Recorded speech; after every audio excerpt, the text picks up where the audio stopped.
ভাইয়া আমি একটা অসহায় মানুষের জন্য টাকা সাহায্য উঠাইতাছি, তুমি কি কিছু সাহায্য করবা? দিবা?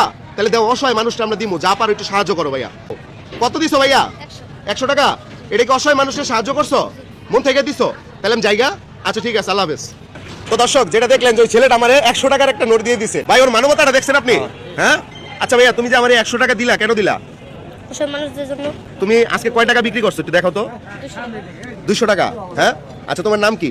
মোহাম্মদ রাব্বি। তো তুমি যে ভাইয়ারে 100 টাকা দিলা, হ্যাঁ, তোমার লস হয়ে গেল কেন? হইছে। তারপরে তুমি দিছো, অসহায় মানুষের সাহায্য করছো, তাই না? হ্যাঁ ভাইয়া শুনো, কোনো অসহায় মানুষের জন্য আমরা টাকা উঠাইতাছি না, আমরা মূলত তোমার পরীক্ষা করলাম এবং তুমি পরীক্ষায় পাশ করছো। ভাইয়া পাশ করছে না? হ্যাঁ। তোমার টাকাটা তুমি রেখে দাও। আমি যদি তোমার কোনো উপহার দিই, নেওয়া যাবে? তুমি আমাকে দিছিলা কত? 100 টাকা। বলো তো 100 টাকার 10 গুণ কয় টাকা হয়? 1000 টাকা। শিওর? 1000 টাকা নাও, ধরো। খুশি হয়েছো তুমি? হ্যাঁ। কতটুকু খুশি হয়েছো? অনেক খুশি। একটা হাসি দেওয়া যাবে? হ্যাঁ, সবাই সাক্ষী।